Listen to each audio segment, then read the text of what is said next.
Oh, there we go. Hey, everybody. This is David from Down the Rabbit Hole, co host of One Nothing Podcast and co host of Weird Java in the Morning. And I'm joined by Hey, Joseph everybody. Jelinus. Go for it, sir. Yep, I'm Joe, and I'm the host of the Tales, Trails, and Taverns podcast. The curator of the Tales, Trails, and Taverns Instagram and all the social media stuff, and the writer of a few books. Just 1 second there, Joe. Tales, Trails, and Taverns, and yeah. I happen to have Oh, look at that. Haunted New England by Yep. Joseph Jelinus, bro. I just got this in today, like an hour ago. And I also have Oh, you got the old. Terror of New Dawn by Joseph. Look at the back of this, man. Look at that. Look at that stud right there. Look at that. Love it, man. Dude, I am so looking forward to reading these books, man. I feel like great, I could man. read them in a day. You probably could. They're very short. The first one, the novella, The Terror of New Dawn, I wrote that one a few years ago. And it's not very long, but it was like 10 years of thinking about a story and then finally putting it down to paper. So yeah, I saw the forward. I was reading that. It's interesting, dude. I love those kind of concepts. And if I could talk a little bit about it real quick, because I was thinking, okay, so this, because I do a lot, if you follow me on the rabbit hole, I put a lot of stuff out there. There's a lot of talk of the Anunnaki, about these aliens that came to Earth and kind of spliced the humanoids that were here and spliced their DNA and made them, I guess, what we are now, to be able to use them for, slave labor or what have you. Right. And so that's what struck in my head when I started to read this book, because it was like there are all these ships that are leaving, but this is Earth that they're actually leaving. So it's kind of a similar concept where they go and try to find another place to live and they don't really know where to go. Freaking interesting, man. That's in the prologue. Yeah, the book itself actually takes place back on Earth. So the idea is that they left and then they came back, and what they found was not exactly what they wanted to find. Oh shit. Okay, cool. Awesome. Yeah. I'm looking forward to reading that, bro. So guys, just wanted to give you a heads up what's going on here. Joe and I, we both have subscriptions on Instagram, and we were kind of coming up with ideas of see what we could do to, add to that. And we figured we'd do this. So I kind of call it Joe and David ask each other ridiculous questions. They're not ridiculous, but they're not ridiculous. I might think of some more ridiculous ones to ask along the way. Yeah. What's his name? Arnold Schwarzenegger might show up. I don't know. Christopher Walken. That might happen. Who knows, right? I don't know. Oh yeah. Okay, Joe, I'm gonna go ahead and ask question number 1 for you, sir. And I know I've asked you this question. Can you hold on for just 1 second? Sure, I can hear my kids screaming from the other room. No problem. Go for it. Sorry about that. Question number 1 for you, sir. And I know I've asked you this question before, but I thought it was really interesting what you said.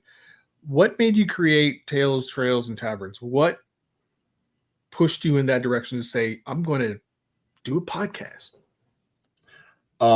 It was probably a number of stuff. So let's see. When I moved down to North Carolina, I think I moved down there with a girl, and then I broke up with her for a while. So I was kind of alone down in North Carolina. Didn't really have a whole lot of people. And I started hiking. And hiking was huge for me. Going outdoors, doing all that kind of stuff, exploring places. And while I was down there, I met this other girl, and we started hiking. I started hiking with her. Mm-hmm. And she took me to a park. It was Raven Rock State Park, and it was a place that she worked at. And after a while, she was like, "Oh, there's that one trail, the Northern Ferry Trail." And she goes, "I don't know if you noticed, but there's not a lot of people down there. If you ever go down there, look around. There's never any people hiking down there." And I said, "Why is that?" And she goes, "Oh, well, the trail's haunted.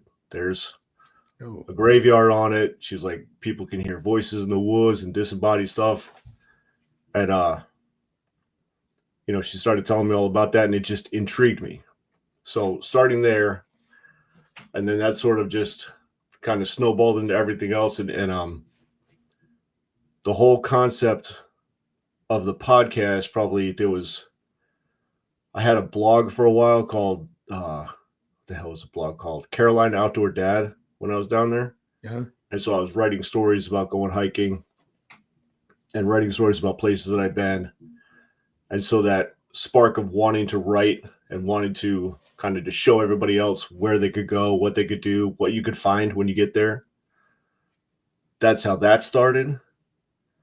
And then that moved into another blog later on that ended up being the Tales, Trails, and Taverns blog. I have a website that's Tales, Trails, and Taverns, where all the stories, all the pictures, everything goes. And then the podcasting, it started as, I had another podcast called Reserve Element Podcast, and it started as a military-based podcast. Yeah. And that went for about 6 months.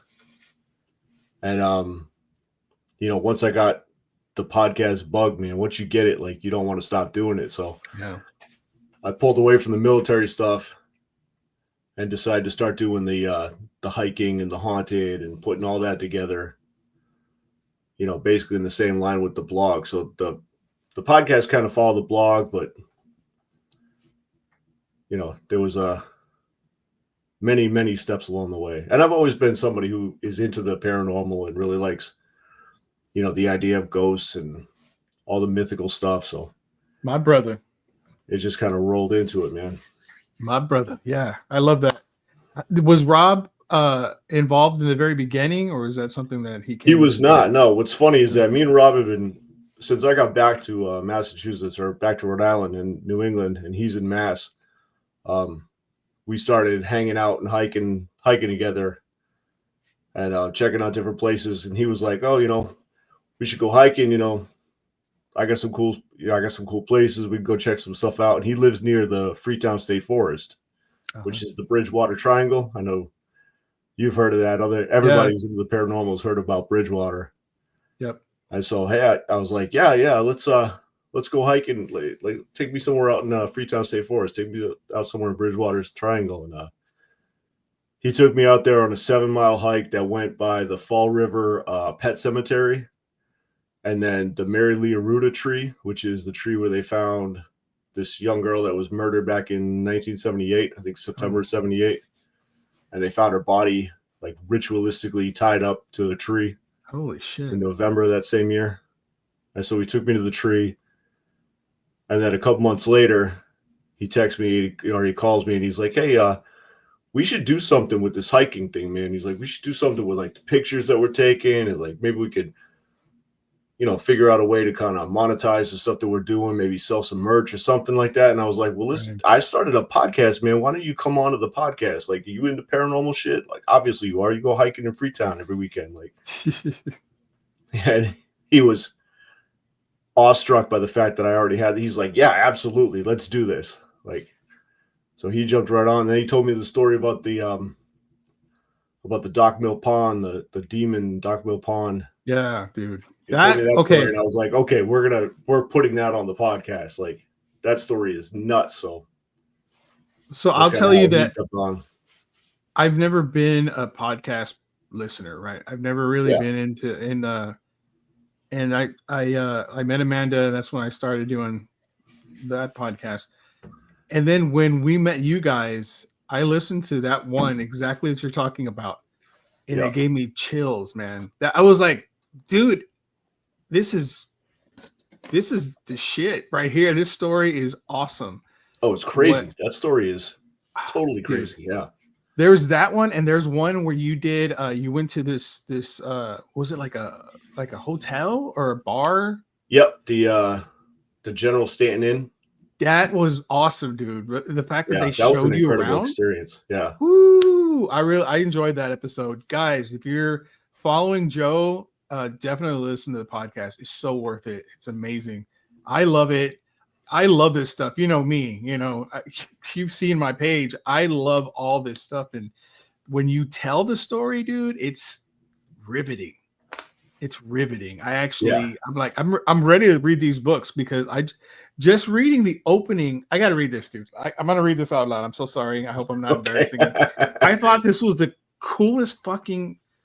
Okay, here we go. Here's the forward to Haunted New England. Okay, I read this and I was like, ugh, the chills again, bro. If I can get the page. Here we go. New England is a region steeped in history, where every hill, forest, and crumbling building seems to carry whispers of the past. From shadowy figures on moonlight trails to ghostly ships flickering on the horizon, these lands are rich with tales of the strange and unexplained.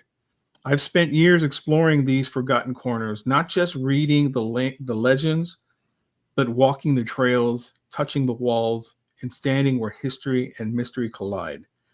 This book is my journey into the places that haunt our imagination, where the line between fact and folklore blurs. Lace up your boots, grab a flashlight, and join me as we delve into the heart of New England's haunted, historic, and hidden places. God damn, Joe, that's badass. Some good shit, man. Dude, I mean, I'm also I like to write myself. Yeah. I enjoy writing, I enjoy reading, and I really love it when someone writes and there's a flow to it. It's like music. It's like a beautiful flow. Because I've read like Faulkner, for example. If you read certain people, old Yeah. writing, it's choppy. You know what I mean? It's like very, very choppy writing. And it's fine. I mean, I understand what's going on, but it's not flowing in this kind of rhythm. Because what you wrote there is beautiful. It's almost poetry, bro. It's almost poetry because it's flowing so wonderfully. I can't wait to read this. Looking forward Yeah, to that's it. a good one. All right, so you got one for me? All right, yeah. So you kind of dove into this already. What got you into doing the podcasting and the content creation, especially like the down the rabbit hole and all the weird different stuff that you go into? What got you into that? What was your spark? So, I guess growing up, having some weird experiences and talking about those things were always, to me, the most interesting things. I loved having conversations with strangers that wanted to talk about their weird experiences, and it's always been a passion of mine. And what got me into down the rabbit hole was I had always wanted to make a page that was dedicated to the paranormal and all kinds of paranormal, ghosts and aliens and conspiracy, everything that was unexplained. That's what I wanted to deal with. And I used to watch all these shows, and I would love like shows like, and I often mention this one. It's Paranormal Caught on Camera. Love that show. Okay. I Yeah. don't know if you've ever seen it, but they'll every once in a while they have a really good video, like something that, dude, what is this? I can't explain that. And then they'll have 6 videos in a row of the most boring flashing lights in the sky. And it was like I couldn't stand that, Or there'll be videos where I'll see something that's clearly faked, and you're like, "Come on, man, that's fake." Yeah, you know. Yeah. I want to be one of those hosts one of these days to be on that show and be the only one that says, "No, that's not real." I'm telling you right now. Yeah, but they'll never go for that. Anyway, I was an IT manager working at a university, and I got fired. Like, I got fired on some crazy stuff that was not even like, I was like, what? And so the very next day I created Down the Rabbit Hole because now I had time. Right. Yeah. So I thought, and it's been 2.5 years now, and I've been really fortunate. Just Meta alone, like if I go to like Instagram right now, I have 146,400 something followers. Yeah. What is it? Threads, it's like 16,700. Facebook, I'm just about to hit 60,000, which is really cool. Those 3 alone, I have 200 and was it like 20 or 25,000 followers alone. That's awesome, man. Yeah, it's been really surprising. I didn't expect any of this to happen. And because of the popularity of the page, I met Amanda. Some other friend of mine said, "Hey, you need to listen to our podcast. There can be 4 podcasters, whatever." And I listened to it and all the other podcasters who are gone now, but I heard her and she described what was it? Oh, what was it? It was not Skinwalker Ranch. It was the one next to Skinwalker Ranch. Now Stardust Ranch. Okay. I don't know if you ever I heard of heard this. that one. No, I haven't heard that one. Dude, it's creepy. So there's a couple that live there. They're very they're like scientific people. They're pillars of their community. They bought this ranch, and Amanda was saying that there seemed to be a portal there where grays would show up. And it's really close to Skinwalker Ranch apparently. And they were basically taking this man's wife and experimenting on her, and he was trying to stop it, Yeah. And he would say that that you couldn't reason with them. They didn't have any reason or judgment. They just wanted to do what they wanted to do. They didn't want to bother with him. They wanted to bother with her. And they were looking at her reproductive, stuff. And so he finally decided he was gonna stop them. So he bought weapons. He bought swords. He bought guns. He bought. This dude claims to have killed 19 of them. Wow. And he figured out, like, whenever they were going to appear, there would be this portal that would open up, and the whole house would shake. And he says that these things would reach out of this portal to see if it's safe. When they would do that, he would grab their hand, pull them out, and really, yeah. So she told a story. I was amazed at that. First of all, that I'd never heard of this story. That was one. Two, how well she told it. She had audio interviews. She told the story beautifully. It was amazing. So I just had to meet this person. Met her. We hit it off really well, and she asked me to be the first guest on One Nothing. And so I was, and she asked me to join. And I'm an introvert. I'm not the kind to would go out and, talk to people or anything like that. Right. And 90% of me was like, don't do this. You're not the guy. You're not the guy to do this. Don't do it. But there was that little spark in me that said, hell, do it. Just do it. So I did. Right. And I don't regret it, man. It's been fun. I enjoy the hell out of it. I didn't think I would, That's awesome. Yeah, I'm kind of the same way, man. I'm an introvert. I don't think when people talk about me that they say he's definitely, there's some people that are like, oh, that guy should have a podcast. He's always got something to say. That's not me, but I can identify that with you, man. It's like you and I are like on the same wavelength, bro. I was like, this guy, I know he's like me. I have one of my aunts keeps telling me, like, oh, you should take your show and you should pitch it to public TV and see if you can get a TV show. And I'm like, I'm good with having, a face for radio. You know what I mean? Like, I don't think I want to be in front of a camera all the time. Can you imagine that? Oh, I know. And Rob is actually writing a screenplay based on the Tales, Trails, and Taverns, based on our podcast. Ooh. And he's talking about making a movie, which is awesome. Like, can we get somebody else to play me? Like, I don't get Brad Pitt. Can I just do a cameo? Like, I don't want to get Brad Pitt to do it. Who would play Rob? I don't know. Maybe, I don't know. You got to get somebody salty, though. He's All right, so question number 2, if you don't mind. What's the scariest thing you've encountered out in the woods while hiking? Scariest thing I've encountered out in the woods.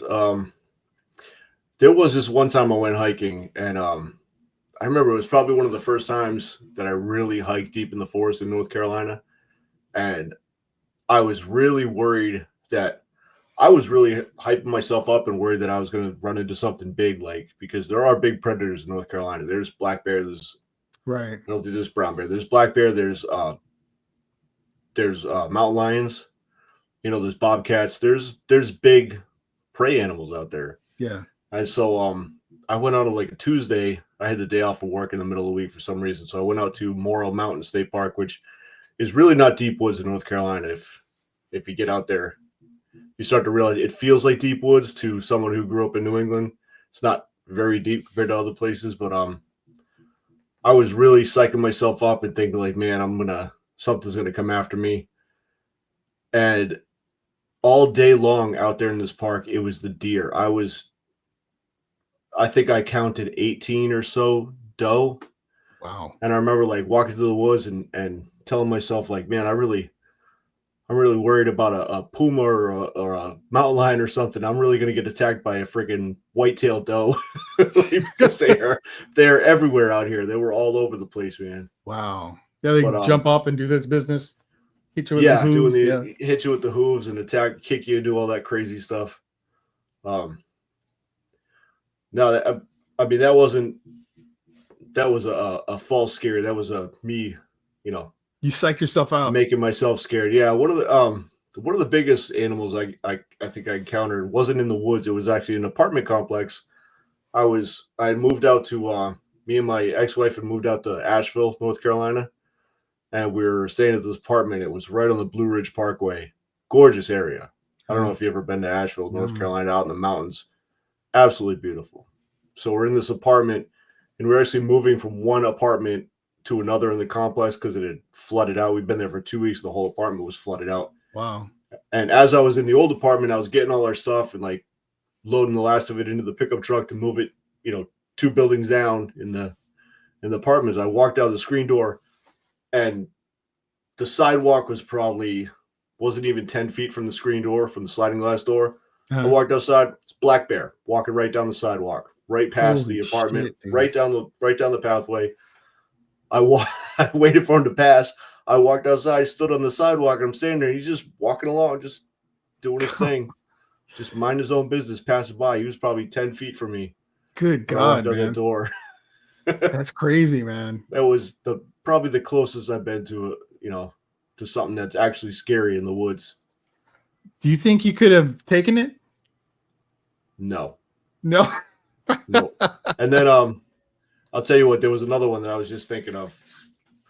So later on, after I moved to North Carolina, probably like my second year, I decided I was going to go on a backpacking trip in the Uwharrie Mountains. So the Uwharries are a mountain range that's sort of like the foothills of the Blue Ridge Parkway, right, to the Appalachian. And these are old mountain ranges. These are, a lot of the history will tell you that these mountain ranges were higher than the Himalayas, but that they're so old that they've been weathered down to only like 900,000 foot peaks now. Oh, shit. And so I decided I was going to go on a backpacking trip all by myself out there, headed out Friday after work. Had an 85 T-Bird at the time. I drove my T-Bird out to the Uwharrie Mountains, got my backpack out, hiked about 3 hours into the woods, and let's say it was probably like 9:30. I finally found a place to camp. I set up my tent in the dark. This was it, sun had gone down, and I make dinner. I get settled in for the night, and no sooner had I started falling asleep, I hear coyotes, like a massive pack of coyotes, and they're way, way off in the distance. And I start to fall asleep again, and then I hear them again.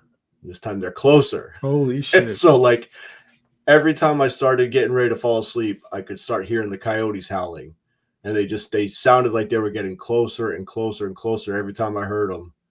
And I think I sat there in my tent, just awake with my machete in my hand, like until the sun came up in the morning. Wow. And, once the sun came up, I was finally able to get some sleep. And I slept till like 9 o'clock in the morning. And then I got up and left. And I was like, nope, I'm done. I'm done with this backpacking trip. Dude, I heard some coyotes. I guess we have coyotes here in San Antonio. I was doing this job, and God, what was it for? Can't remember the company, but anyway, I was there, and it's like all these docks, right? Yeah. You drive in on one side is the warehouse and all these docks. On the other side was just this vast amount of grassland. Okay, yeah. It was late. I was picking something up, taking it to the airport or whatever. And I'm waiting for this guy to show up. And it's like this cage. I got to ring a bell. He's got to come up. I heard what I swear to God, man, I thought it was a woman screaming out in that vast grassland or whatever. And I thought, shit, dude, there's a lady out there. Is she dying? And my mind goes instantly to like the way she sounded. Hey, this sounds like a skinwalker. That was my first thought. And I was like, what the fuck? I was literally concerned because I thought maybe there's a woman that needs help. So the guy comes up and I said, dude, do you hear this? And he goes, oh yeah, those are coyotes. Yeah, it's just coyotes. Like, really? That sounds like a woman dying out there, dude. Yeah. It's weird. That's wild. I don't think I've ever heard him sound quite like a woman screaming or anything, but He must have been a young one, man. it must have been, yeah. Wild. But you had like a whole pack. God damn. Yeah, it was a pack out there in the woods, and they're dangerous in numbers. Around. They can be, yeah. They can lucky, be. Bro. I remember reading this Reddit story about one of those. I don't think it was a creepypasta type thing, but it was like a Reddit story of like real dangerous encounters.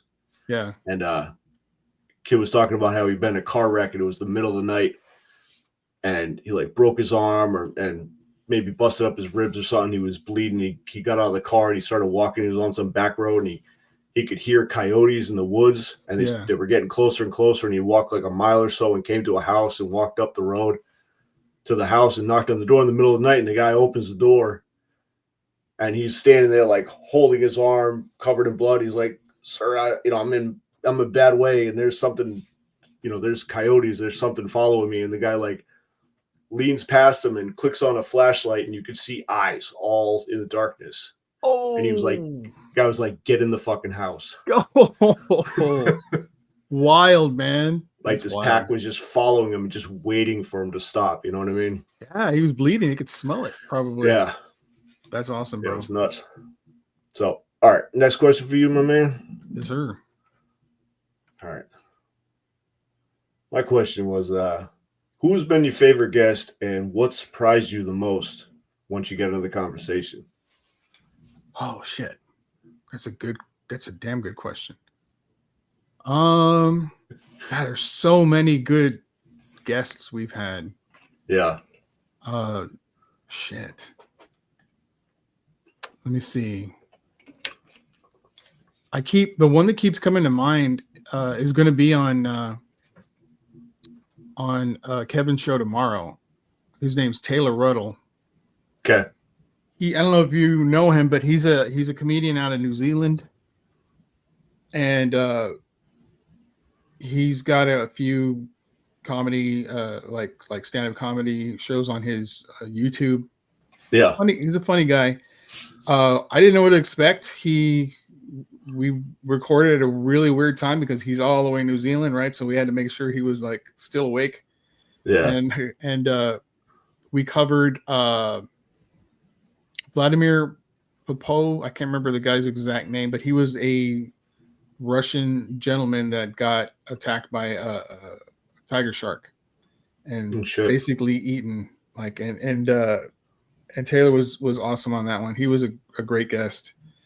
And then I was on his show. He has a show also. He has a podcast, and the dude is he likes. I mean, comedy is his life, right? He makes a living doing that, but he loves the paranormal, dude. And we had these wild discussions about what happens when you die. Do you come back, and what's the after? All that stuff. And he's a really interesting guy. I think he's one of my favorite guests for sure.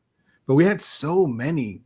We had Taylor from formerly of Men of Misfortune. He was on our show. He's a guy I listened to his show, and I admire how he handles his stuff. He's a good podcaster, and he also has another show, but I think they've stopped that one as well. Shit. What was the second part to your question? What surprised you the most about them that you found out during the conversation? The dude was very insightful. Taylor Ruddle. He was, and also he's been to because he was in New Zealand. He moved to Japan for a while. He talked a little bit about that. I thought that was very interesting, and because that's something I almost did. I almost moved to Japan. Yeah.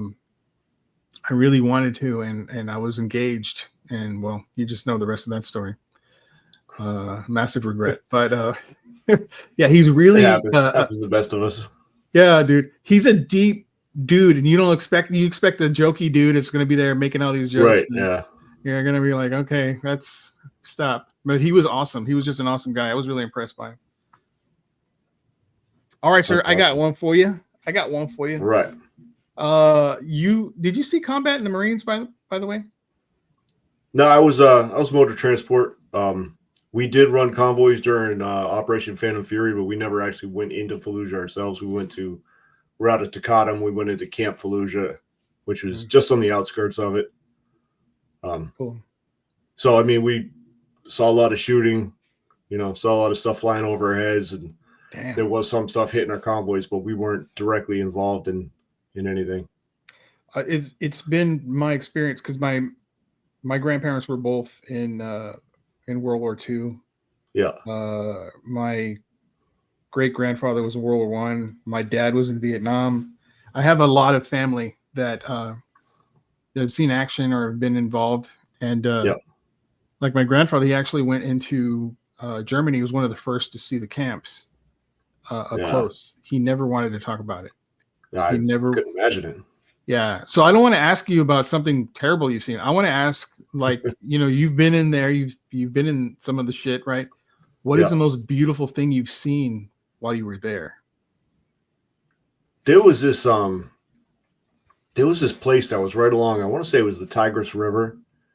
And it was just, there was something about the way the town, like when you're in a river in the middle of a desert like that, you're surprised by the greenery that's around you. Like when you find a river or you find an oasis or something like that. So like when you come from, it's nothing but dust and dirt mounds and absolutely nothing for miles and pothole roads. And then you hit this spot and it's like palm trees and green and everything is lush. And it doesn't extend maybe 1/8 of a mile outside the river, but it's down in those valleys and down in those areas. They're absolutely gorgeous. Really? I mean, it's like, it looks like what you would imagine Florida. I mean, what Florida kind of looks like. It's that green. And it's just outside of it is just surrounded. It's just dirt and dust and absolutely nothing. But that's crazy how that can happen. Yeah, it's wild like that. And then there was an oasis on Al Assad that we were there in 2007, and what the hell was it? It was an oasis. I can't remember the name of it, but it was. They believe some people believe that it's one of the oases that's mentioned in the Bible. Shit. I can't remember exactly which character or which person or whatever went there. I want to say Abraham's oasis. Does that ring a bell? I don't. Not too steeped in my. It's interesting, that you're bringing up oasis. I always hear that, and I never I'll read it, or I've never seen one. Yeah, and you've seen one with your own eyes, so that's they're absolutely. They're beautiful. It's just this one little watery spot in the middle of the desert, and it's just all this green around it, and it's awesome. It's crazy to see. You don't expect it when you're out in the desert to see an oasis. Then you see it, it's like, oh, get the whole angelic thing going on. That's crazy. Yeah. So it seems like a fiction to me until you've been one who's been there, you've seen it. Yeah. So now it's like revelations. It's real. Yeah, it's amazing. Yeah. Those are probably some of the most beautiful things I've seen. Man. I mean, obviously I could say, there's a beauty in camaraderie. There's a beauty in being there for the guys that are right with you, stuff like that, where you forget about why you're there and you're just there for each other, that type of shit. But it's the scenery, it's the greenery. That's a good thing. Such a dry, desert landscape. That's amazing. I have a cousin who was in the Army, and he saw action. And this guy was a hard ass my entire life. He was older cousin of mine. Yeah. And he was a hard ass. Okay. He was tough. Well, there's a picture, and I don't know exactly what happened, but there's a dude that's on his knees and is crying. Yeah. And then there's another dude who's holding him, cradling him, and that person is my cousin. He's holding this dude. Yeah. He's there for his brother. You know what I'm saying? And it's a beautiful picture, and I'm proud that he's taking care of his brother or whatever, his soldiers, his brethren, whatever. And I bring it up to him, I show it to him, and he goes, "It's not me." So, dude, that's you. I can see your face. I know you're wearing these glasses. It's you. It's not me. Don't ever bring this shit up again. I don't ever want to talk about it. Like, oh shit. Okay, bro. That's funny. Don't kill me. This is the same dude that told me I can. After he got off of basic, he said, "I can kill you in 7 seconds." And just like that, matter of fact, I can kill you in 7 seconds. Yeah. Okay. Cool, man. Cool. Don't do that. Don't do that. I don't want that. Got you number 3, brother? Yeah, man. I wrote them all down as I was smart going through. Okay. So we talked about 1-0. We talked about Down the Rabbit Hole. Yeah. And Weird Java as well. Are there any other projects you're working on or any ideas for the next chapter with your creativeness? Yeah, I definitely want to. I have a YouTube channel. I want to bulk that up.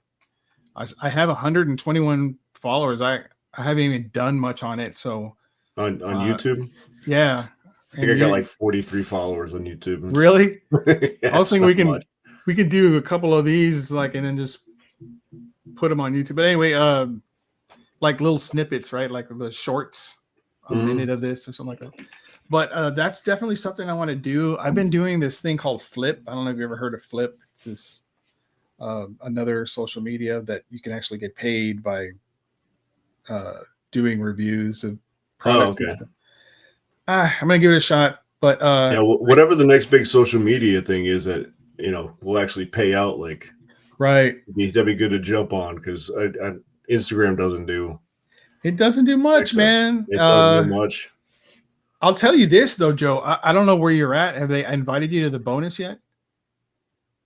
I don't think so. You're over 50, right? 50,000 followers? I'm over 50, yeah. Okay. It took me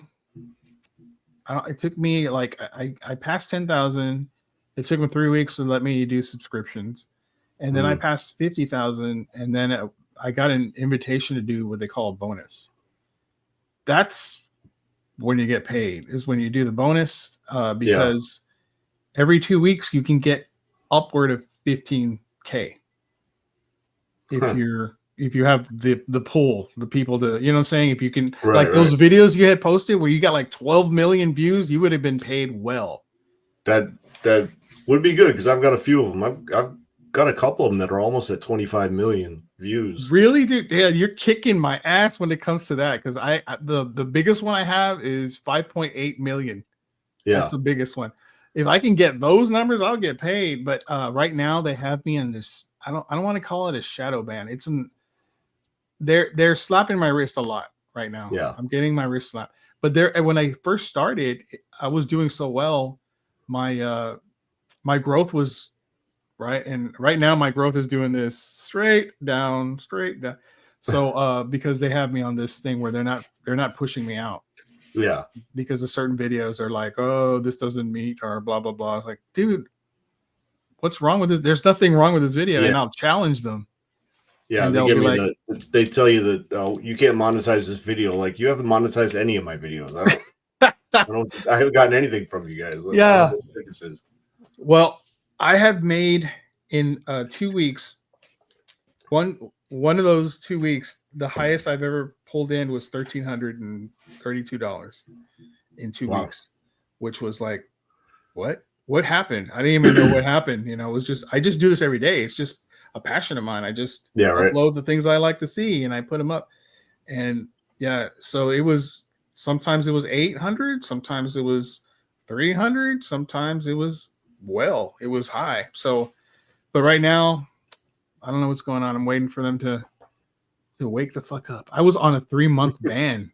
They put me on a 3-month ban because some stupid company called Viral Hug that like they did a reverse copyright. So anything when they buy a video, Yeah. if you have posted it on your site and they find it, even though it was before they bought it, they can go copyright and say that, hey, this guy's stealing. Using our video. Yeah.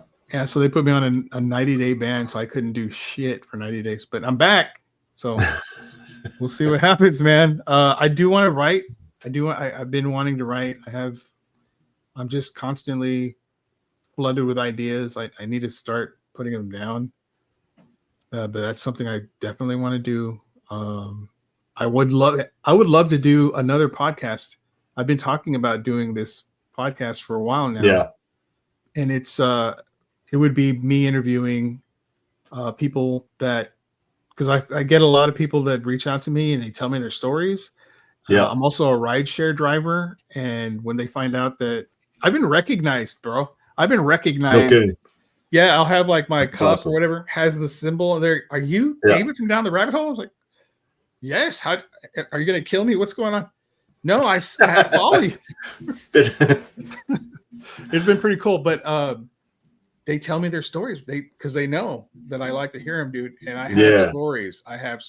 So I want to interview you. I want to put it on podcast, and I'm thinking that's going to be the next step. I'm hoping this year I'll kick it off. That'd be awesome, man. Another podcast. Yeah, that would be. I've got a backlog of so many podcasts I want to listen to that I can't keep up with them, man. Dude, it's crazy, right? I know so many people. Yeah, I have so many friends that do podcasts now. It's like, man, I'd love to just sit down and listen to them all, but it's a lot. It's too bad it's not a job. They pay us to do it. That would be great. I know, right? I would do that. That would be awesome. All right, sir. Number 4 for you. I just want to let you know, number 5 and number 6 are for the 6 questions that I did are the same. And I ask everyone that, so don't get offended. Just be prepared. Okay. Number 4. What's your favorite thing to do? Favorite thing just in general? In general. Like I'm not saying, I don't know if you have a new girlfriend. I'm not talking about that. I know you like to hike. I know that. Me but too.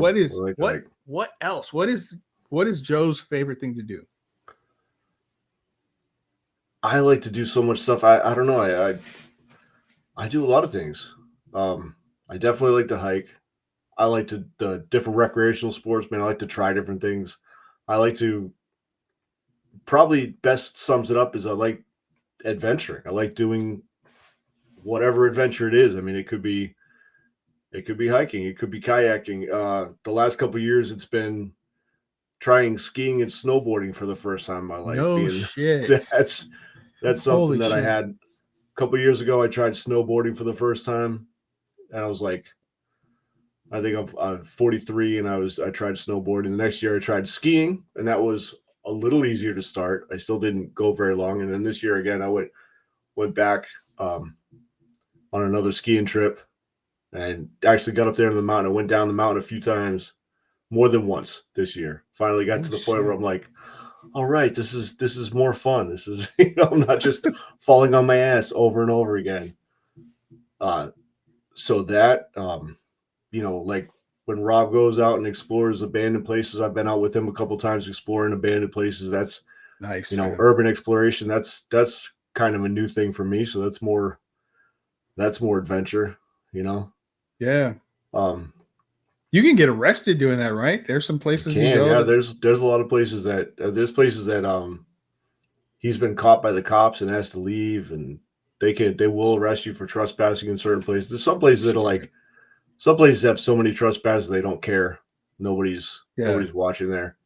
We went to Norwich State Hospital, man. We walked right by a security guard, and like it's pretty obvious we were there to look through abandoned buildings. We're all wearing, backpacks and carrying flashlights and shit. One of the kids was wearing a mask over her face because we had just been inside this building. She didn't want to get, asbestos or whatever. They didn't want to breathe into the shit. Right. No shit. That's smart. And this guy's just sitting there in his car, just didn't even look twice at us. Waved.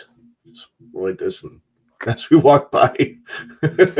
Is Montauk is that abandoned? The Montauk there is so the place in Montauk, I believe, where what was it? Stranger Things was based off of. Yeah. It was the stuff that happened in Montauk. I think that's a park now. Ooh, And there are abandoned, I think there's abandoned buildings on there still. I haven't been. That's one of the places that we keep talking about going to. that would be awesome. I would, Because it's not that definitely far love away that. from us. Yeah. It's a few hours.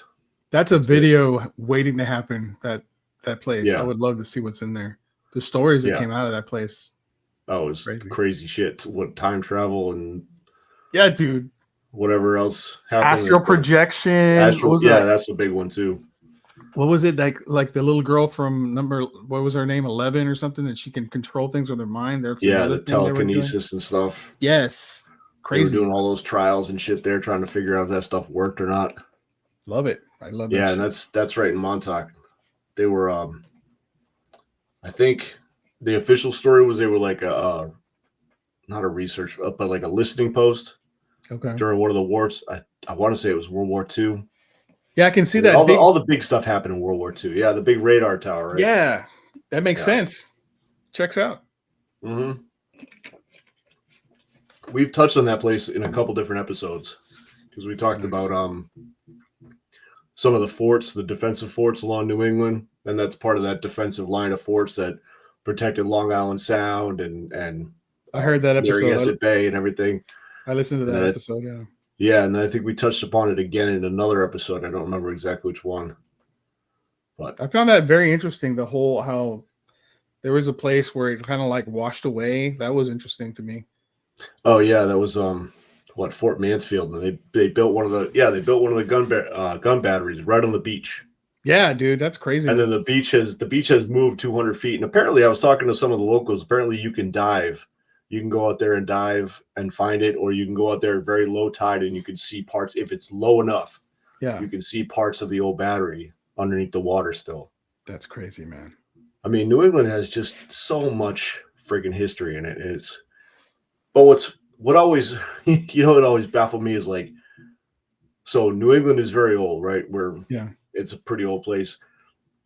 The English history doesn't go back more than 300 years, the 1620s. And then when I listen to a couple of podcasts that come out of Texas in your area, and they talk about the old stuff in Texas, and you start to realize like that goes back to the 1500s, the 1400s, whatever, like the Spanish, the conquistadors, like they were over there settling that before New England was even settled by the English. That they were European settlers in Texas, California, Mexico, those areas too. And it's like, you realize how old history really is. Like that sounds like a stupid statement when I say it out loud, but you start thinking about how old stuff is. Yeah, San Antonio was founded in 1718. Yeah. So, yeah, it's interesting. I picked up this guy. He was an English dude. He's lived here 21 years, and he said something really interesting. I found surprising, and it makes total sense because obviously people from England think about the history of England. You know what I'm saying? Oh, ridiculous! Come on, man. Yeah, we're talking millennia back. It goes further than that. So he was like, he had family come and visit him, and he was telling me that, like, oh yeah, the Alamo was built in 17 blah blah blah, and they're going, really, that recent? That's history here? And they're like, yeah. It's like, wow. I mean, we have family go back to the 1400s, bro. We live in a building that was built in the 1400s. We still live. I was like, damn, that's true. I mean, they got history on us, that's for sure. Crazy. Yeah, well, I mean, I think the difference between the American history and the European history is like the fact that they wrote it down in Europe and England and stuff like that. I mean, the history in America and the natives, it probably goes back tens of thousands of years or more. I know there's some, kind of on the fringe historians who talk about, there was humans in the Americas 100,000 years ago or whatever. I don't know how far back they say, but some of those guys who are kind of scoffed at by the rest of them. Yeah. But they believe that the history goes back much, much further than that, and it's just the fact that it's not written in a way that they have libraries for it. It's not written somewhere that you could easily find it. It's all sort of buried or washed away, or it was very a nature-centric civilization. So once it got overgrown and covered, it was gone, Yeah, very much and so. we're only finding pieces of it, I'm a descendant of Native American. Our family comes from the Apache. Yeah. And that's I'm half Apache and half European, half Spanish, Portuguese. Okay. So it's an interesting mix, but I know that I guess humans came from the Bering Strait once it was frozen over during the Ice Age. Yeah. They supposedly, that's what they say. Supposedly. They traveled across. I think they've been here a lot longer than that. I mean, you're probably right. I don't think the whole they talk about it being like 10,000, 12,000 years ago or something like that. I don't think that's long enough for them to have. I mean, if you start to see what they're uncovering in South America, I don't think that's. Yeah, dude, you're right. I don't think 10,000 years is enough to compensate for that. You know what I mean? True. The structures and the cities and what was really there, Very true. Very true. Yeah. Yeah. You got your fourth one for me? Yeah, I did. I have one written down. All right. So, all right. If you could go back in time and you could find if there was some specific place that you could visit, where would you go? Oh, dude, I would go a lot of places. First off, I would want to go back and see if I can meet Ben Franklin. And Kevin knows this because I've mentioned this before. I'm a huge Ben Franklin fan. He's an idol of mine. I have a lot of respect for the things that he accomplished in his life. And to me, he's always seemed like a guy that was way ahead of his time. And like, if it was possible, he seems out of his time. Like he came back and said, "Hey, why the hell do you not have lightning rods in these buildings? Damn it. Right. Let's make a fire station. Hello. Libraries, anyone?" He had so many things that he invented. Bifocals. I mean, the guy was just brilliant. And then in his 70s, he's out in France getting laid. What the hell, dude? This is my man. I gotta go back in time and visit this dude. As a matter of fact, I was in Philly, about 6 or 7 years ago. I found his grave and I went and sat with him for a while just to be near his corpse. Oh, wow. And it was awesome. Like a religious experience for me. It's huge. It was a huge thing. That's one thing. I want to go back because honestly, and I hope I don't offend anyone, but I don't believe Jesus was real. So I want to go back to see if he was real, and shut up if he was, you know what I'm saying? Be a fly on the wall. I don't want to be seen. I want to be a fly on the wall. I want to be invisible. I want to be like in Star Trek. Yeah, I hear you. You know what I mean? And I want to check it out. I want to screw anything up in history. And I want to see that. I want to see Jesus' brother. I heard he had a brother. Check that dude out. Whoa, he must have been lame as shit. You know what I'm saying? Because no one said jack shit about Jesus' brother. How about Joseph, dude? Joseph. If the whole thing is to be believed, he wasn't even a sperm donor, dude. He was just there, and God came down there taking care of Mary and just raising her kid and the rest of their kids. I'm sorry, that's probably not. Another. I love this history stuff we're talking about. I would love to go back and see those people that were here before the Ice Age. To see how they lived. You know what I'm saying? That would be something I'd be interested in. How about you, Joe? Do you have any place you'd like to visit? So, I've been asked this question before, and I think my first response right off the bat was to go back to when the cities, like we're talking about the Americas, like the cities in South America, when those were at their peak.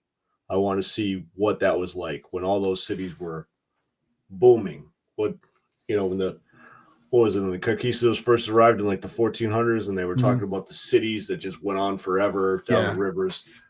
I want to see what that was like. I would like to see that time, because I think that would be something else. They were amazed by the way they designed the cities, because in Europe it was filthy as fuck. It was disgusting.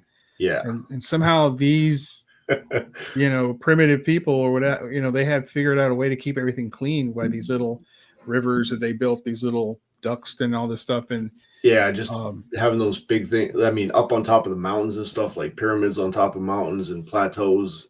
Forever, it's got to be. It's got to be awesome.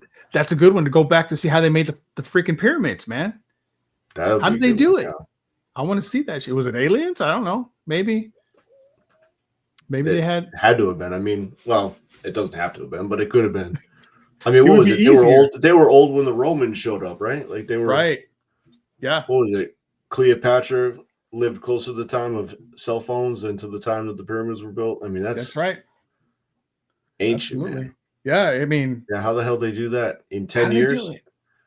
No way. I don't think they can do that now in 10 years. I mean, no way we can do that now in 10 years. Kidding me? How could they do that shit? How did they succeed? And not only that, but that in Giza, the ones in Mexico, then they're supposed to be the Easter Island, the Easter Island heads. Yeah, dude, those are amazing. Have you ever seen where they dig through? Yeah, and they still go down whole bodies. Yeah, that's insane, man. That's insane. I know. I love that. I love history, dude. It's a huge rabbit hole. I always go down it. All right, so number 5. I got again. These two are insane. I ask everybody these. This one's pretty tame. It's what is the scariest or weirdest dream you've ever had? Scariest or weirdest dream, man. I've had a lot of them. And you remember them. That's great. God damn, yeah. I remember a couple of them. All right, I got a good story about this one. I love dreams. I've had, ever since I was young, I've had dreams about people who had passed away coming back and seeing me. Mm-hmm. And I've always felt like it was actually them. You know what I mean? Like I've always believed. Yeah. So like, I want to say the first one started out, I was a teenager. We had our science teacher. We went to class one day. He wasn't there. We had a sub come in a little bit later and said, "Oh, Mr. Fontaine went home. He wasn't feeling good." Next day, we find out that he went home and he passed away. He had a heart attack or something, and he died in his home that day. And then I don't remember if it was before the funeral, if it was after the funeral or something, but I remember having this dream, and Mr. Fontaine shows up and he's talking to me, and I'm like, "I'm pretty sure you're dead. Like, I'm pretty sure you're gone, you know?" And he's like, "Oh yeah, I am, but." I don't remember exactly what he said, but it was kind of along the lines of like, "Oh, I just want to make sure you guys were okay," type of thing. And so I always felt like, ever since then, I've really felt like anytime I've had a dream where somebody's come back, that they're really, that they are actually there. So I've had a few of those along the lines. I had one. A buddy of mine, guy served in the military, he died in a motorcycle accident when he was 24. And a couple of weeks after that, I was down in Jersey. I was at my girlfriend's mother's house, and I had a dream, and he came back it was kind of the same thing. He came to me in my dream and was like, "You can't be here, dude. Like, you just died. Like, you can't be here." He's like, "I know, I'm gone. I'm sorry. Like, I just, I get it. I'm not, I'm dead, whatever." And he was just coming back to see, and that was profound as well. And then on the other side of that, I have dreams like I've had some very dark dreams where something is lurking in the room. I've even had sleep paralysis where I felt like something was in the room and I couldn't move. So I've had that a lot, and I've had some really dark dreams where something comes in and I can't get it out, or I can't see it, or I'm pushing against it trying to get it out of the area, and it wants to come in. And there's been times where it's been so dark and so bad that I've actually woken up and like, I got to start praying. Like, I got to start saying Our Father, because it's the only thing that I know that will get rid of evil shit. Yeah. And so years later, when I was first living in North Carolina, or a couple of years after I was living in North Carolina, I met this girl, the same one that told me about the haunted trails, right? Mm-hmm. And she told me that she was a little bit clairvoyant. She said she could see spirits, and she said she could, commune with stuff like that. And she was also very much into the paranormal. So I remember I was telling her all about these dreams, right? Yeah. And I'm like, yeah, sometimes I get dreams. Sometimes I have people who are friends with, family. They come back, they visit. Other times I've got like things that seem darker that aren't really, that are kind of not, they shouldn't be there, but they're there anyways. They're coming after me and I don't really want them to be. And she goes, well, if you're lucid enough in the dream, what you can do is ask them if they're good or bad.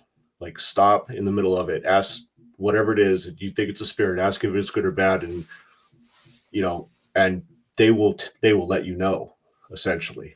And so one of the next times I was having a dream and I was in my room, and the dream was in the bedroom in this trailer that I was living in.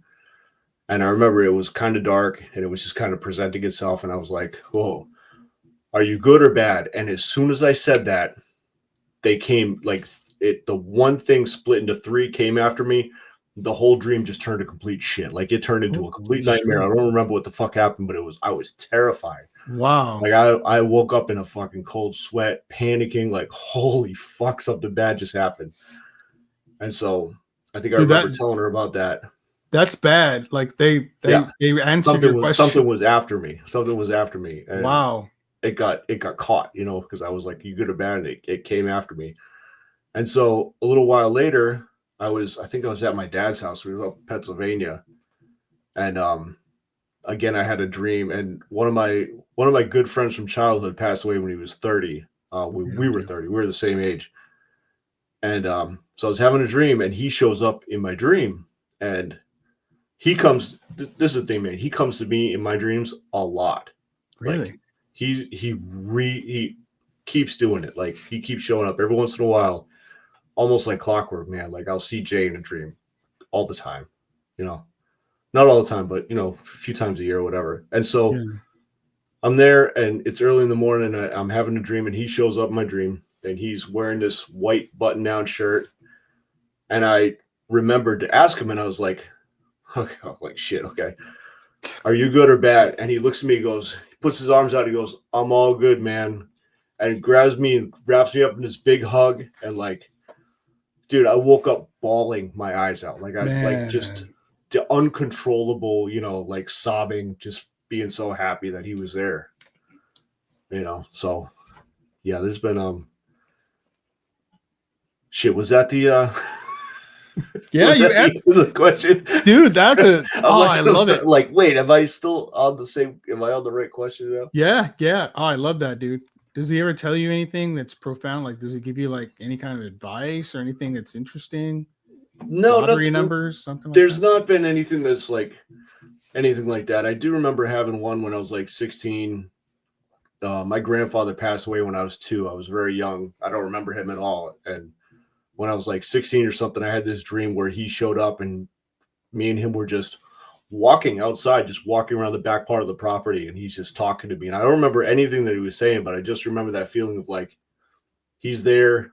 He's there. You know what I mean? Just having the feeling of like he wanted to make sure everything was good, see how I've been, see what I've, you know, I had been growing into, you know, just remind me that he's there and stuff like that. That's nice, man. That's a nice dream.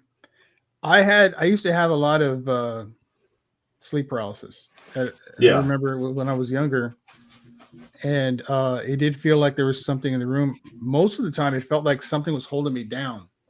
Yeah, I couldn't move, and I tried to scream, but I couldn't make any noise. I remember that. And I was, when I was married, this is when I said, well, I'm having this. I can't seem to stop it. I'm going to experiment with this shit. And I thought it was demonic at first. That's what I believed. And I was trying to figure out how do I stop it? So I'm a real scientific guy by nature. It's what I like to do little experiments. And I started to notice in these dreams where I was paralyzed, things in the room that didn't seem right. So for example, one night as I'm trying to wake up, I look at the wall and the bedroom door is on the opposite wall. Yeah. And I'm like, wait a minute, that's not right. And then once I realize this, the dream ends, it stops. Yeah. And so for me, and I'm not speaking for anybody else, you know, everyone has their experiences. For me, they're dreams. They're just really, really lucid dreams. And every time I would have one, I would look around to find something that was not right. And once I found it, it would end. So I've never had them since. They've completely stopped. I don't know why. Yeah. Or maybe they decided, we can't fuck with this guy anymore. They quit. I don't know. But I would like to have another one because those things were terrifying. And oh, they're super terrifying. Yeah. It's funny when you try to explain to people, like, I like being scared. Yeah. Like, I don't. No one gets it.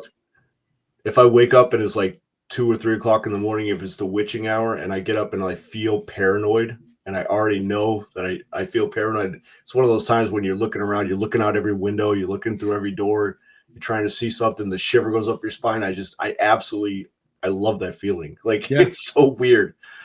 It's such a weird thing to try to explain to people. Like, I like being scared, man.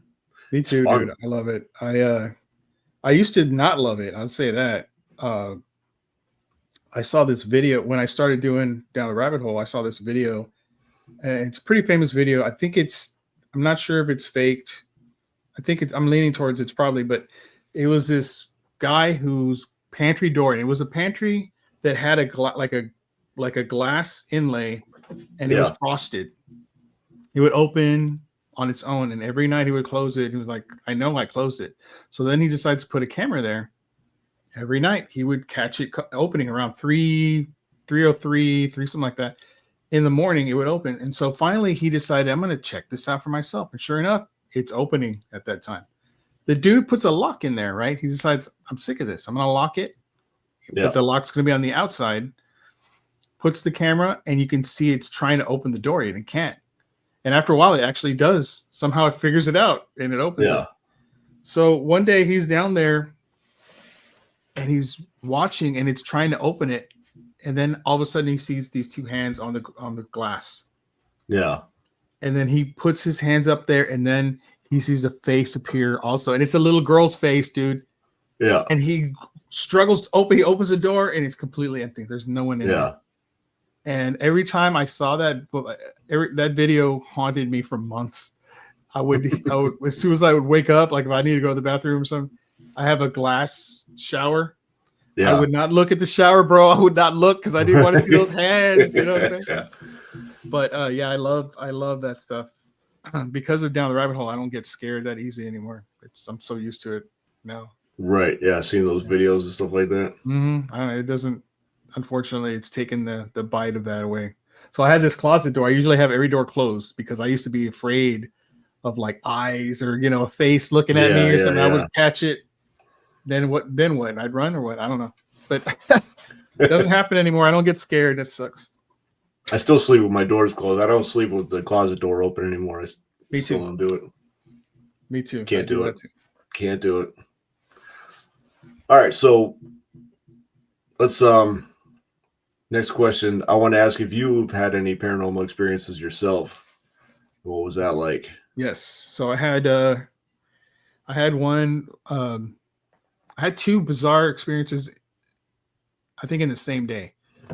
2014, October.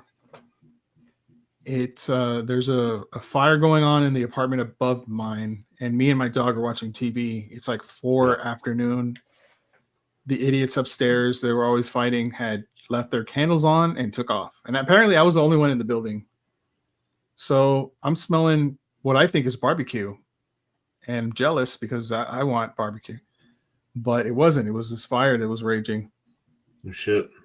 And I remember there was a point where I was so tired that day. It was a Sunday, and the next day I had to work. But I was really, really tired. It was 4 p.m. I was watching TV. Should I go take a nap? And I decided not to.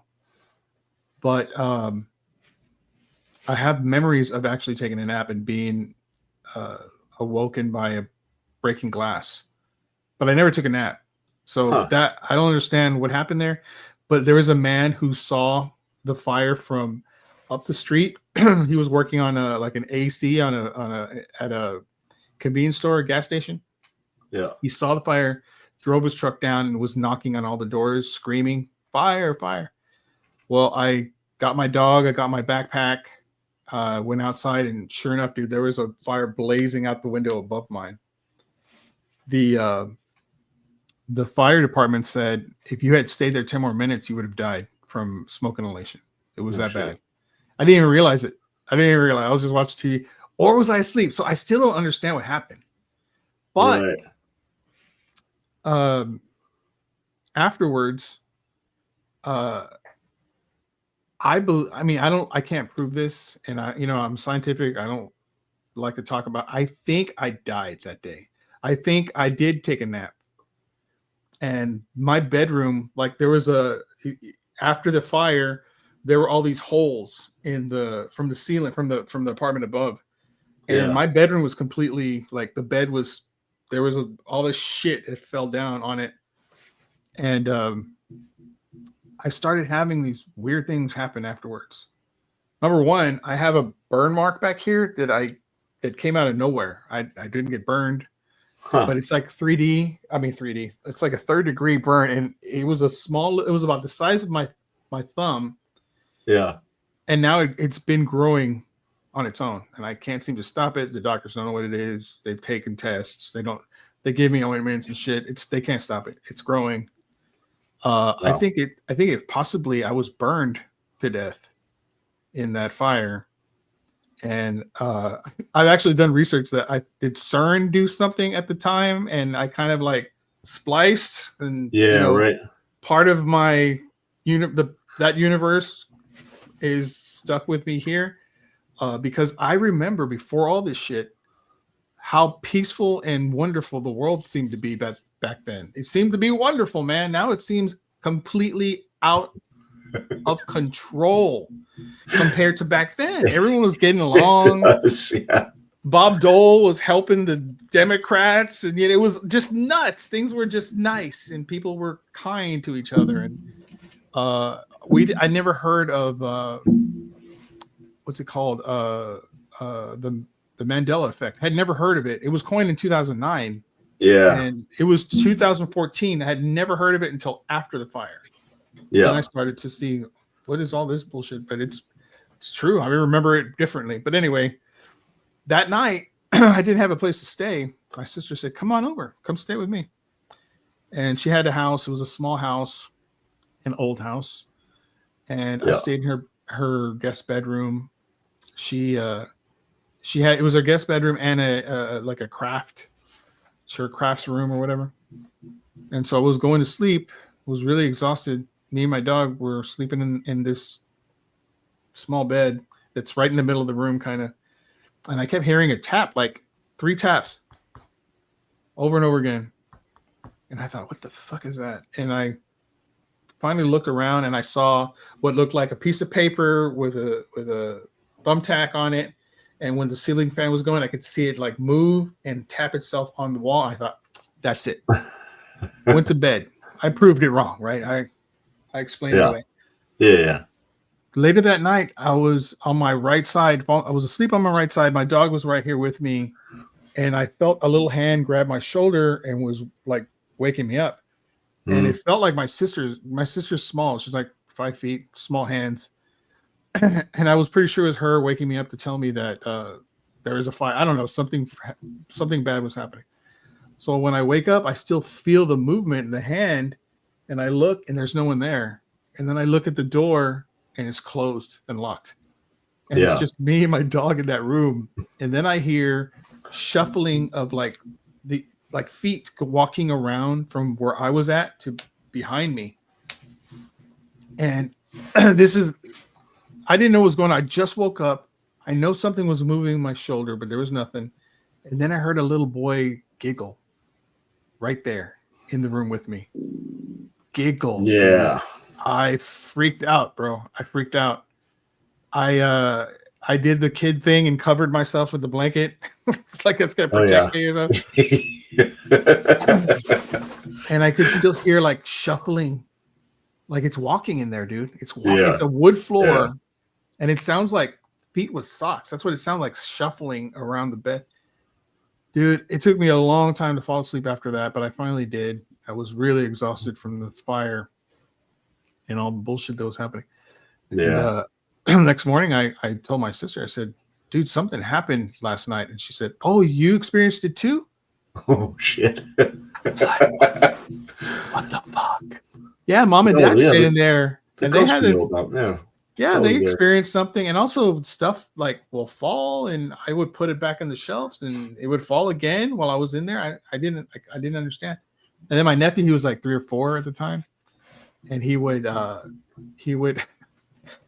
an imaginary friend named Coco. So my sister thought that was just a normal thing, you know. It's cool. Yeah. He's just talking with this guy, with whoever, whatever, his imaginary friend. Well, apparently it wasn't an imaginary friend, because this thing started to scare my nephew. He would run out of the room screaming his head off. He was terrified. And he had like PTSD from it, I think, because we couldn't take him to like a Halloween shop because he would see things that would freak him out. He couldn't go to Chuck E. Cheese because the animatronics things that it would freak him out. Yeah. So whatever that was, dude, it scared the shit out of him. And I think there's something in that house, but she no longer lives there. But I would love to do an investigation of it. But yeah, those are the 2 things basically I've experienced. That's crazy, man. The little shuffling feet. That's God damn it. The laughing was what. And the laughter, yeah. Hearing laughter is creepy. I've heard laughter before. It's funny, but a little kid's laugh, why is that more terrifying? It terrified the shit out of me, man. I'm surprised I didn't get up, but I was frozen. I couldn't get up and just run out of the room. You know, where am I going to go? Right. Nuts. What the fuck?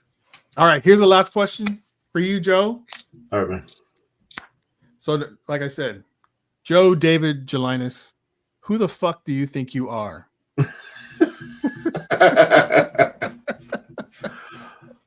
Oh man, I'm just a salty old devil dog who likes to tell scary stories, man. I love that. Salty old devil dog. I love that. Salty old devil dog, man. Just old Marine who likes to travel around and see spooky places and tell scary stories, people. That's it. That's cool, man. That's cool. That's me. That's who I am, man. That's probably one of the best answers I've received. Usually I get people are like, Dayvid, why? What the fuck? Would you ask me that? Yeah. Oh, that's funny, man. Yeah, just that's it, man. Salty old devil dog. All right, so last one for you. You got I think me and Rob are planning to go to Paracon coming up here. Cool. In a couple months. Penhurst Paracon. You got anything on the list this year? Any conventions you're going to? Any get-togethers? Some Crypticons, some Sasquatchathons, or anything like that? Dude, I would love. It would have to be in town. Yeah. This thing that my medical bullshit that I went through has, I used to have 4 jobs. I usually say I have 4 jobs. I now have 3, and the podcasting is one, the Instagram is the other, and then the driving, the what do you call it, the ride share that I do. Yeah. I can't do anything else right now. I'm waiting on the next procedure. They don't even know what they're going to do yet, so I have to wait till they decide. And that has put a big stop on everything I wanted to do because of fundage. And then my hospital bills have come in. Let me regale you on the just one of the bills. I'm just going to tell you one of the bills. Okay. It is $394,983 something 73 cents. So Jesus. Yes, Jesus indeed. Jesus, give me money, please. That's fucking crazy. Luckily, I don't have to pay the whole thing. Luckily, I got really lucky on this, but there's a ton of these bills, man, and it's I got to figure out how to pay these things. So that's where I'm at right now. As soon as I get from under this bubble and I can actually work, or I have to get disability, whatever it is I have to do, dude. I'm so dying to do these things. I want to be, I want to be like Kevin when I grow up. I want to speak at one. Right? Go. I want to have have people pay to or have people just listen to you. Right. I want to have merch, my merch up there, and fucking monitors and showing the videos and what have you. I want to do that because I think it's fun. It looks like a good time, man. It does. It looks like a blast, man. It looks like a blast. All right, sir. Well, thank you so much for asking the questions. That was a good time. Do you want to talk about Bigfoot? Do you have some time for Bigfoot? Are we? We got some time, yeah. Yeah. Okay. Sweet. Got time to talk about this. So that'll be our topic today is Bigfoot. I did very meager research, very first page Google research. You know what I'm saying? Yeah. But I'm So gonna let you. what do you think about the what was it, that 1964 video, the one that everybody goes back to? What do you think about that? I mean, have you obviously you've seen it. Everybody's seen that footage. I actually have Bigfoot. it. I actually have it right here. Yeah. Let me see if I can play it. Look at this. There it is. Oh, look, it's all. So this is highlighted. Yeah, that's bullshit. You think it's bullshit? You don't think it's I think real? it's bullshit. I don't think it's real at all.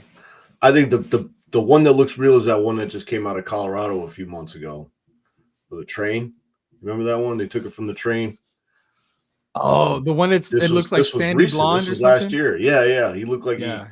he blends into the background really thing. The 64 one, I think I remember watching stuff about that when I was a kid, and they're analyzing the movement, saying it doesn't look like a human, like ape. How is do you really? I don't know. Maybe I just seen it too many times, man. It just looks 64. I'm trying to think of. Did they have the technology back then to? I mean, it was a camcorder, right? But like, I don't remember what the story is or what they were doing. Like they were supposed to be way out in the woods or somewhere. Why is you know how big those fucking cameras were back in 64? Like, why were you dragging that thing out in the woods, way back out? Okay, you have a good point there. Now, what about the suit? What about the suit? Is that a thing? That's a huge freaking suit, man. I'll be honest with you. That is what sold me. That video. The way it looked, the fur, the hair, the way she moved, because they say it's Patty. They call her Patty. Right. The way she moves, she got some boobies up there, man. Does she? I didn't notice. They're very tiny. They're very tiny, but they're there. And I don't know, man. That one, to me, it's one of the most credible captures because of the time, because it's hard to fake, because I don't know that there's a suit like that. Just, for me, for my money. Now, I don't know if you know this, but the train one you were talking about, they say it's a fake. They say it was a dude in a suit. Really? That's what they say. I don't have any, like, I actually posted it in the video, and I got buku messages saying it's been proven fake. It's, here's the footage, blah, blah, blah, blah, blah, whatever. I never, got in to check it. I should check it, but I was really excited when I saw that video. I was like, please. Yeah, because I thought there was something about the 64 video that one of the people came on their deathbed and said that it was fake or something like that. So you might be right. You might be right, and it may be, but I would not quote me on anything. This is all coming off of memory. I'm not. I wouldn't quote everything. I say is up for debate. So that it's been the legend of Bigfoot has been around since Native Americans roamed North America. Oh yeah, and they called him a certain name. I can't remember what that name was. It's not popping in my brain, but he's been around that long. But I know that going back to 1884, a British colonist newspaper in Victoria, Canada, published a story about a gorilla type creature. Yeah, that they saw, which that kind of fits that description. Yep. There's been all kinds of cases about those all over. There's been a few sightings in Bridgewater in the Freetown State Forest.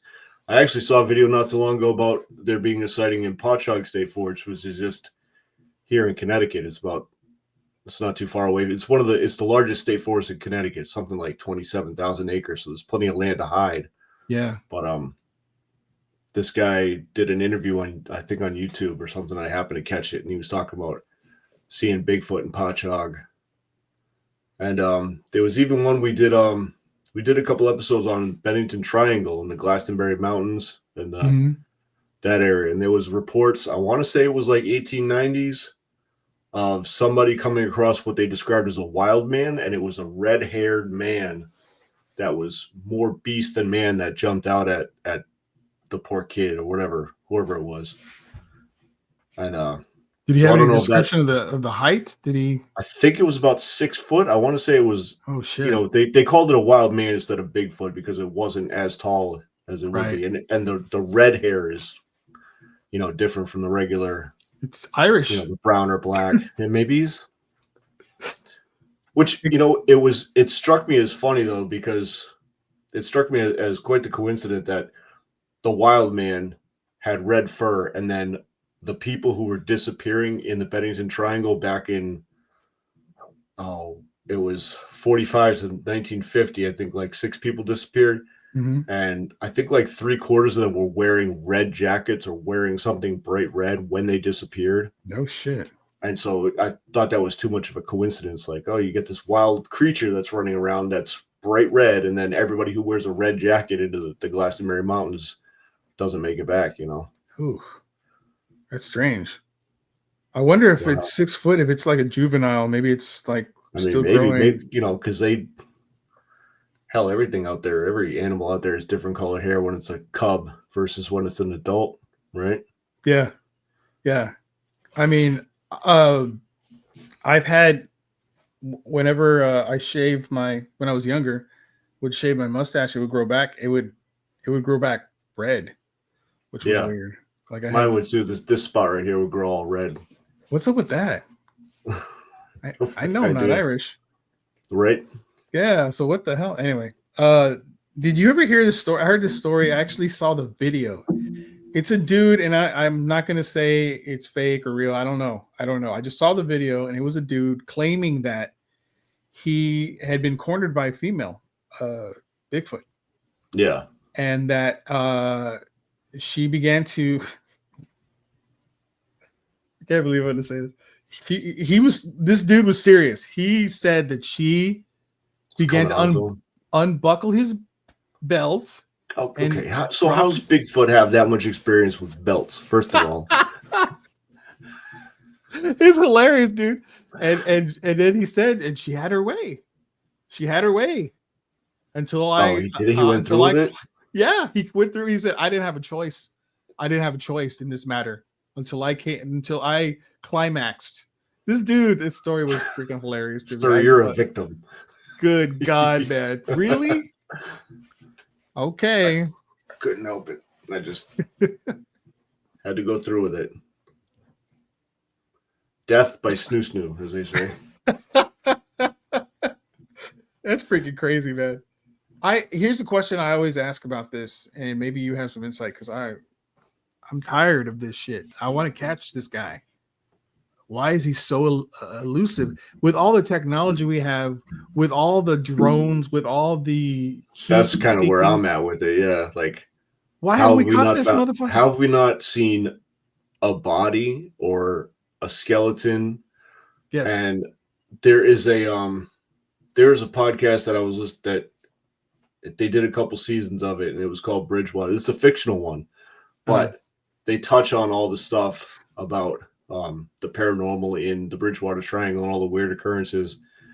And one of the stuff that they're talking about is how, when creatures that can come back and forth through the veil from the other side, basically the Fey realm type of stuff, and that Bigfoot is one of those things that travels back and forth, between different worlds, and that when we see him, he's come to this side, he can manifest here or cross over somehow and then go back. So this isn't his world. This isn't where he is, because like you said, man, we've seen pretty much everything. And I mean, maybe it's not too hard to imagine not finding any remnants of it. Because it is kind of hard to find. Hell, it's hard to find deer skeletons, even if you're in the woods all the time, or that's a good point. Antlers. All you can ever see is tracks and scat. But that too, why you can't find scat, right? You can't find piles of shit from Bigfoot. But if it is something that can come, in and out of this dimension, if it's something that, maybe Bigfoot exists in a higher dimension. Maybe Bigfoot is a fourth dimensional creature. We just can't see him because he exists in time as well as, as well as the other three that we live in. That's a good point, and that's actually something that's been talked about, is that he's interdimensional, right? And that he can come and go as he pleases. But there, I mean, it's listen, I want to believe this so badly, and I'd love to be the one to just run into him, dude. Not to be unbelted and my weight taken with me, but like, just to see it. I would believe you if you told me I've seen it. I would totally believe you, because I know you, and I can see that you're an honest dude. But the guy that was raped by Bigfoot or whatever, I can't believe him. I don't know, man. Why would you tell that story if it wasn't true? Like, what do you get out of that story? But yeah, no, I don't know. People are people, bro. I don't really get it. But I think the interdimensional stuff. Okay, I can't. Okay, but they've got to make some mistakes. And right. you make a very big point with the deer carcasses. Why don't we ever see that shit? That's amazing. Why? Yeah. If they can do it, then these things, obviously, if they're not burying their dead or taking it to this other dimensional plane or whatever they're doing. Right. I mean, they're pretty good at it. I mean, the only deer carcasses I've ever seen are ones that humans dump. Right. You know what I mean? You don't see True. the ones that animals actually die. They actually die. I mean, I'll take that back. I did see one time, I didn't find it. I was driving down the road and some woman was walking down this little 1-lane road in Connecticut, and like out of nowhere, she jumped off the road into the ditch and then stood up and was holding a deer skull with antlers on it. I was Holy shit. What the fuck? Like, how do you see this shit randomly? That was the most bizarre thing. Wow. The most random shit I've ever seen. But yeah, you very rarely come across bones in the wild or carcasses in the wild. I mean, animals are either mostly eaten whole or torn completely to shreds. Yeah. And disappear. But I think there's got to be at some point a capture. There's got to be something. Dude, weapons, dude. Traps. I mean, come on. There's a lot of places that it's illegal to harm Bigfoot. I know that, but like, somebody hasn't shot a Bigfoot ever. Really? It's illegal? Yeah, there's some places. I want to say New York is one of them, and some other states where it is illegal to harm a Bigfoot. They are not to be hunted. They are not to be shot at. It is actually on the books that it's illegal to hurt a Bigfoot. A creature that's never been proved to be. Yeah, so they're acknowledging that it exists, is what they're saying, basically, by making a law like that. All right. Yeah. That's freaking bizarre, man. I always thought that was wild. But I mean, how many things out there? I mean, we're still finding creatures, and every animal that's out there that we've ever found before we recorded it was a cryptid, essentially. Right. Was a creature of myth. I mean, one of the last episodes I did, we talked about the white deer of Seneca, New York. A pure white deer is in the mythology of almost every culture. I mean, from the Native Americans, the South Americans, the Scottish, the Irish, the Celts, the English, even King Arthur, it was a part of the mythos. You know what I mean? King Arthur hunted a white deer for a good amount of time, to the point where he lost everybody who was with him and ended up alone, but never captured it. So I mean, there's definitely creatures out there. There's somebody there's somebody I just followed me on Instagram not too long ago, and she's got a show on Discovery Channel, and she's always talking about new creatures that are discovered. Yeah. And it's got to be one a week that she's popping up and saying, this is a new creature. This is a new creature. Like, yes. Oh shit. You say cryptids aren't real, but this was essentially a cryptid until somebody actually found it and documented it. You know? Yeah. And there's so many now. There used to be just Bigfoot. And Oh now yeah, there's Dogman and all sorts. I mean, too many, too numerous. There's like one or many for every state yeah. that are mysterious and haven't been captured. And Oh, there absolutely is. There's one. I remember hearing it. What was it? I think Scott and Ryan talked about it. The one in Maine that hunted the loggers, and that you had to satisfy his thirst by leaving a bottle of whiskey out for him or something like that. oh shit. It started as a they think that it probably just started as the old guys wanted the new guys to leave a bottle of whiskey for them. So they just made up this story of this creature that would go after you if you didn't leave a bottle of whiskey out. Brilliant. And So Joe, let me ask it you, emerged into a do you myth. believe in Bigfoot? Yeah, I think it's real. Is it real? Okay. Nice. I think it's probably out there. There's probably something out there. It's probably beyond our comprehension, or it's probably just hasn't been found. I mean, there is a lot of, they say you can't prove a negative, but like there's when you have really nothing to go on, like you gotta take it on faith a little bit. But to me, it's like aliens, like spaceships, for example. yeah, It started really heavy in the 50s. There were so many, and yes, a lot of them were faked, but not all of them, yeah, right? right. Not all of Well, them. there were So, also what I found interesting was there was a lot of experimental aircraft in the 50s too. After you're World right. War II, Yeah. there was a huge amount of them, and some of them looked like the descriptions of spacecraft, and we just kind of forgot about. We don't talk about them because they were all Like secret. hidden in the government. Yeah, Yeah. And nowadays, there's just what happened recently with New Jersey, just for an example. yeah, So many of them, and then it happened not just in Jersey, it was happening all over the world. If you were to look at a map to see like the amount of cases or the amount of like visual actually seeing things in the sky, it's all over the damn United States, pretty much all over the world. What the hell's going on? They have to, yeah, some of them have to be real. So I think all the videos of Bigfoot, because there's so many goddamn videos of Bigfoot, man. There's so many yeah, up close, the face. He's sitting on a freaking tree. I've posted one where he's in a tree. The dude gets up close on his face. He turns and looks because he notices. yeah. Those That ones one are was compelling.